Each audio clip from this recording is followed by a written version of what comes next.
Praise the Lord. Mark எழுதின சுவிசேஷம் 7ஆம் அதிகாரம். எருசலேமிலிருந்து வந்த பரிசேயரும் வேத பாரகரில் சிலரும் அவரிடத்தில் கூடி வந்தார்கள். அப்பொழுது அவருடைய சீஷரில் சிலர் கழுவாத அசுத்த கைகளாலே போஜனம் பண்ணுகிறதை அவர்கள் கண்டு குற்றம் பிடித்தார்கள். ஏனெனில் பரிசேயர் முதலிய யூதர் அனைவரும் முன்னோர்களின் பாரம்பரியத்தை கைக்கொண்டு அடிக்கடி கை கழுவினால் ஒழிய சாப்பிட மாட்டார்கள். கடையிலிருந்து வரும்போதும் ஸ்நானம் பண்ணாமல் சாப்பிட மாட்டார்கள். அப்படியே செம்புகளையும் கிண்ணங்களையும் செப்பு குடங்களையும் மனைகளையும் கழுவுகிறதும் அல்லாமல் வேறே அநேக ஆச்சாரங்களையும் கை கொண்டு வருவார்கள். அப்பொழுது அந்த பரிசேயரும் வேதபாரகரும் அவரை நோக்கி, உம்முடைய சீஷர்கள் முன்னோர்களின் பாரம்பரியத்தை மீறி ஏன் கை கழுவாமல் சாப்பிடுகிறார்கள் என்று கேட்டார்கள். அவர்களுக்கு அவர் பிரதியுத்தரமாக, இந்த ஜனங்கள் தங்கள் உதடுகளினால் என்னை கனம் பண்ணுகிறார்கள், அவர்கள் இருதயமோ எனக்கு தூரமாய் விலகி இருக்கிறது என்றும், மனுஷருடைய கற்பனைகளை உபதேசங்களாக போதித்து வீணாய் எனக்கு ஆராதனை செய்கிறார்கள் என்றும் எழுதியிருக்கிற பிரகாரம் மாயக்காரராகிய உங்களை குறித்து ஏசாயா நன்றாய் தீர்க்க தரிசனம் சொல்லியிருக்கிறான். நீங்கள் தேவனுடைய கட்டளையை தள்ளிவிட்டு மனுஷருடைய பாரம்பரியத்தை கை கொண்டு வருகிறவர்களாய் கிண்ணங்களையும் செம்புகளையும் கழுவுகிறீர்கள் மற்றும் இப்படிப்பட்ட அநேக சடங்குகளையும் அனுசரித்து வருகிறீர்கள் என்றார். பின்னும் அவர் அவர்களை நோக்கி, நீங்கள் உங்கள் பாரம்பரியத்தை கை கொள்ளும்படிக்கு தேவனுடைய கட்டளைகளை வியர்த்தமாக்கினது நன்றாயிருக்கிறது. எப்படியெனில், உன் தகப்பனையும் உன் தாயையும் கனம் பண்ணுவாயாக என்றும், தகப்பனையாவது தாயையாவது நிந்திக்கிறவன் கொல்லப்பட வேண்டும் என்றும் மோசே சொல்லியிருக்கிறாரே. நீங்களோ ஒருவன் தன் தகப்பனையாவது தாயையாவது நோக்கி, உனக்கு நான் செய்யத்தக்க உதவி எது உண்டோ அதை கொர்பான் என்னும் காணிக்கையாக கொடுக்கிறேன் என்று சொல்லிவிட்டால் அவனுடைய கடமை தீர்ந்தது என்று சொல்லி அவனை இனி தன் தகப்பனுக்காவது தன் தாய்க்காவது யாதொரு உதவியும் செய்ய ஒட்டாமல் நீங்கள் போதித்த உங்கள் பாரம்பரியத்தினால் தேவ வசனத்தை அவமாக்குகிறீர்கள். இதுபோலவே நீங்கள் மற்றும் அநேக காரியங்களையும் செய்கிறீர்கள் என்று சொன்னார். பின்பு அவர் ஜனங்கள் எல்லாரையும் வரவழைத்து அவர்களை நோக்கி, நீங்கள் எல்லாரும் எனக்கு செவிகொடுத்து உணருங்கள். மனுஷனுக்கு புறம்பே இருந்து அவனுக்குள்ளே போகிறதொன்றும் அவனை தீட்டுப்படுத்த மாட்டாது. அவன் உள்ளத்திலிருந்து புறப்படுகிறவைகளே அவனை தீட்டுப்படுத்தும். கேட்கிறதற்கு ஒருவன் காதுள்ளவனாயிருந்தால் கேட்க கடவன் என்றார்.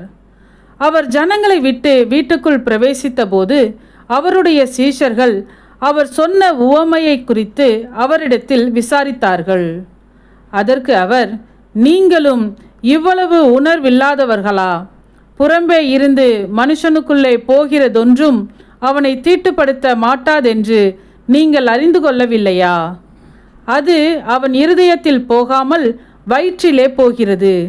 அதிலிருந்து எல்லா போஜனங்களின் அசுத்தங்களையும் கழிக்கிற ஆசன வழியாய் நீங்கி போகும். மனுஷனுக்குள்ளே இருந்து புறப்படுகிறதே மனுஷனை தீட்டுப்படுத்தும். எப்படியெனில், மனுஷருடைய இருதயத்திற்குள்ளிருந்து பொல்லாத சிந்தனைகளும் விபச்சாரங்களும் வேசித்தனங்களும் கொலை பாதகங்களும் களவுகளும் பொருளாசைகளும் துஷ்டத்தனங்களும் கபடும் காமவிகாரமும் வன்கண்ணும் தூஷணமும் பெருமையும் மதிகேடும் புறப்பட்டு வரும். பொல்லாங்கானவைகளாகிய இவைகள் எல்லாம் உள்ளத்திலிருந்து புறப்பட்டு மனுஷனை தீட்டுப்படுத்தும் என்றார். பின்பு அவர் எழுந்து அவ்விடம் விட்டு புறப்பட்டு தீரு சீதோன் பட்டணங்களின் எல்லைகளில் போய் ஒரு வீட்டுக்குள் பிரவேசித்து ஒருவரும் அதை அறியாதிருக்க விரும்பியும் அவர் மறைவாயிருக்க கூடாமற் போயிற்று. அசுத்தாவி பிடித்திருந்த ஒரு சிறு பெண்ணின் தாயாகிய ஒரு ஸ்திரீ அவரை குறித்து கேள்விப்பட்டு வந்து அவர் பாதத்தில் விழுந்தாள். அந்த ஸ்திரீ சீரோபேனிக்கியா தேசத்தாலாகிய கிரேக்க ஸ்திரீயாய் இருந்தாள்.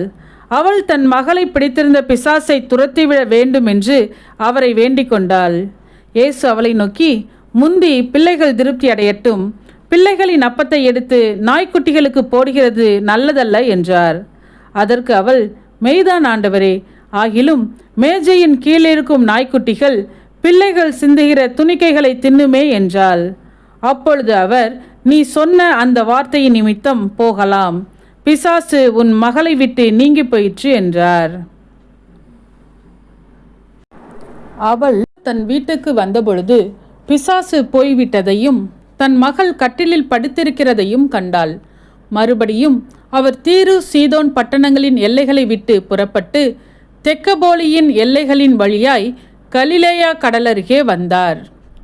அங்கே கொன்னை வாயுடைய ஒரு செவிடனை அவரிடத்தில் கொண்டு வந்து அவர் தமது கையை அவன் மேல் வைக்கும்படி வேண்டிக் கொண்டார்கள்.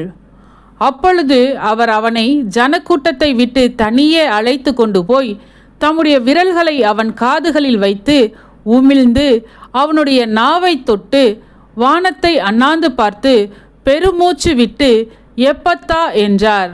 அதற்கு திறக்கப்படுவாயாக என்று அர்த்தமாம். உடனே அவனுடைய செவிகள் திறக்கப்பட்டு அவனுடைய நாவின் கட்டும் அவிழ்ந்து அவன் செவ்வையாய் பேசினான். அதை ஒருவருக்கும் சொல்ல வேண்டாம் என்று அவர்களுக்கு கட்டளையிட்டார். ஆகிலும் எவ்வளவு அதிகமாய் அவர்களுக்கு கட்டளையிட்டாரோ அவ்வளவு அதிகமாய் அவர்கள் அதை பிரசித்தம் பண்ணி எல்லாவற்றையும் நன்றாய் செய்தார்.